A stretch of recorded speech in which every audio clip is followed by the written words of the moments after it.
अस्सलाम वालेकुम। As promised के डान के एडिटोरियल में से आपके लिए एक बेहतरीन कंपोजिशन ढूंढी है जिसको हम आज एनालाइज करेंगे। जो एडिटोरियल है जिसका टाइटल है वुमन इन पैरल। पैरल का मतलब है ख़तरे में या तकलीफ़ में। तो इस वीडियो में 3 पॉइंट्स हैं जिनको हम डिस्कस करेंगे। पॉइंट नंबर 1 के क्या हम किसी क्लास में 2 एडवर्ब्स को बिल्कुल एक जगह पे साथ में इस्तेमाल कर सकते हैं या नहीं। पॉइंट नंबर 2 है कि क्या हम 2 कंजंक्शंस को बिल्कुल 2 क्लासेस के दरमियान यूज़ कर सकते हैं या नहीं।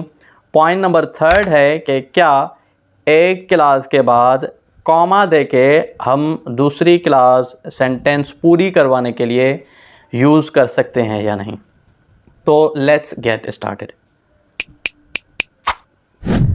अब सेंटेंस है, पहले थोड़ा सा गौर से देखें। It is highly likely that when the cumulative human cost caused by the floods is added up a few months down the line, the toll would be higher for women than for men। अब एक एक class को थोड़ा सा गौर से देखें तो पहला क्लास है it is highly likely. Point भी पहली यही थी हमने जो डिस्कस करनी थी कि क्या एक क्लास में बिल्कुल एक जगह पे 2 एडवर्ब्स यूज़ किए जा सकते हैं या नहीं।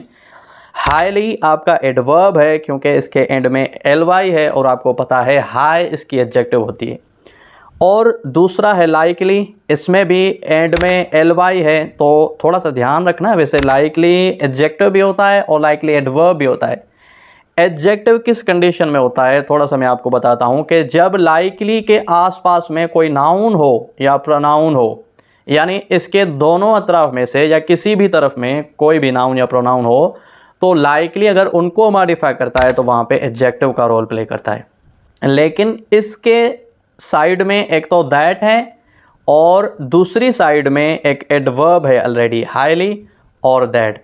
तो दैट का मतलब है कि ये क्लास तो बिल्कुल अलग कहानी है। तो लाइकली यहाँ पे हाईली को मॉडिफाई कर रहा, क्योंकि आपने एडवर्ब की डेफिनेशन पढ़ी है कि एडवर्ब आपका मॉडिफाई करवा सकता है आपके वर्ब को या फिर आपके एडवर्ब को। तो हाईली लाइकली ज़्यादा चांसेस हैं कि यहाँ पे एज एन एडवर्ब यूज़ किया गया है। और जी हाँ, हम कर सकते हैं दो एडवर्ब्स एक क्लास में बिल्कुल साथ में।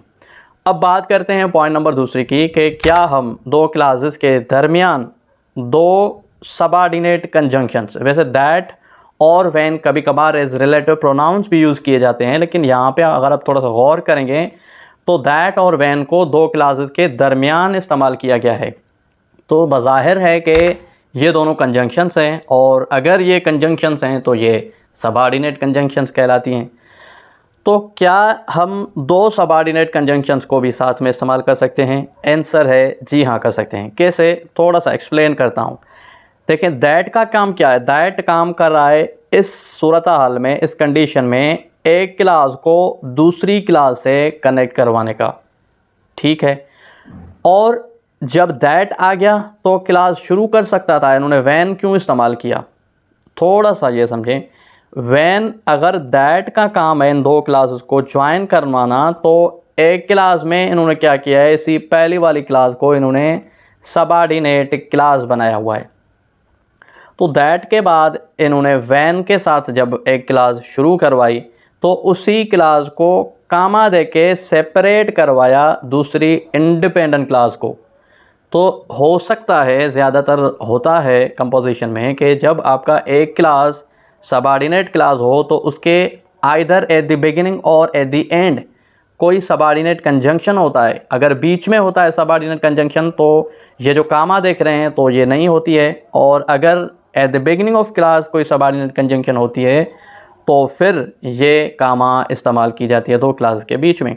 तो ये जो लास्ट में आप सेंटेंस क्लास देख रहे हैं, the toll would be higher for woman than for men, तो ये एक इंडिपेंडेंट क्लास है।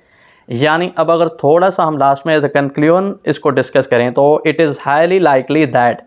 अब दैट क्या कर रहा है यहाँ पे, इस क्लास को इस वाली क्लास से कनेक्ट करवा रहा, और व्हेन क्या कर रहा, व्हेन इस क्लास को इस क्लास के साथ कनेक्ट करवा रहा।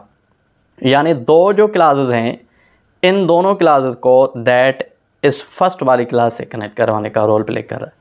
और कामा का आपको समझ में आ गया। और जो सेंटेंस है ये एक कॉम्प्लेक्स स्ट्रक्चर सेंटेंस है। तो मेरे ख्याल में इस तरह की अगर कंपोजिशंस को हम अपने राइटिंग स्किल्स में यूज़ करें या इनको ट्रिकीली इन पे काम करें तो हमारे स्किल्स एक अलग लेवल के हो सकते हैं।